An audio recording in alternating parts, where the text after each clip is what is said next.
সীমান্তে কাঁটাতার দিয়ে হত্যাযজ্ঞ চালিয়ে কেউ বন্ধুত্বের কথা বললে তার সঙ্গে বন্ধুত্ব সম্ভব নয় বলে মন্তব্য করেছেন বিরোধী দলীয় চিফ হুইপ এনসিপির আহ্বায়ক নাহিদ ইসলাম।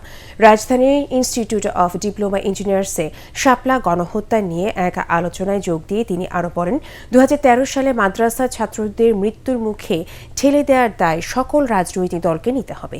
এ সময় বিরোধী দল হিসেবে বিএনপির ভূমিকা শক্ত ছিল না বলেও অভিযোগ করেন তিনি। খায়রুল ইসলামের রিপোর্ট।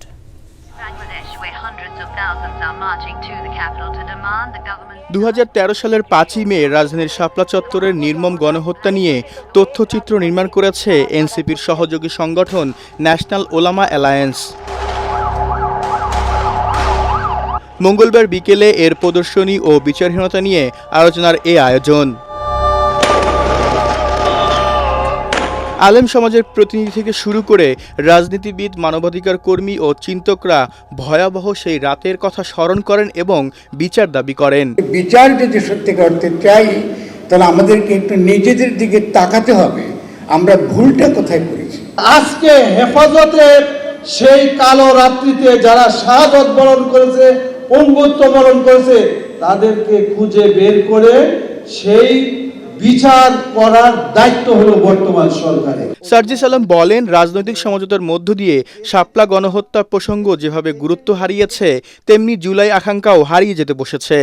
আমাদের এখন সবচেয়ে বড় আশঙ্কাটা হচ্ছে যেই পলিটিক্যাল আন্ডার টেবিল নেগোসিয়েশন গুলোর কারণে 13 সালের শাপলা গণহত্যা বাংলাদেশের সাধারণ মানুষ পর্যন্ত পৌঁছাতে পারেনি, ওই একই আন্ডার টেবিল পলিটিক্যাল নেগোসিয়েশন 24-এর আকাঙ্ক্ষা বাস্তবায়নের সবচেয়ে বড় বাধা হয়ে দাঁড়াচ্ছে।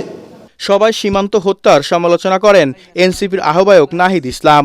সেই সঙ্গে শাপলা হত্যাকাণ্ডে তৎকালীন বিরোধী দল বিএনপির দুর্বলতা নিয়েও প্রশ্ন তোলেন তিনি।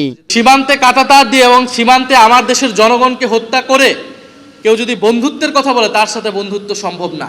আমরা বিশ্বাস করি এই কাঁটাতার সেই দেশের জনগণই একদিন উপড়ে ফেলে বাংলাদেশের জনগণের সাথে বন্ধুত্ব করবে। মাদ্রাসায় পড়লে কিংবা বিশ্ববিদ্যালয়ে দাড়িটুপি থাকলে জঙ্গি আখ্যা দেওয়ার রাজনীতি আর মেনে নেওয়া হবে না বলেও সাফ জানিয়ে দেন নাহিদ ইসলাম।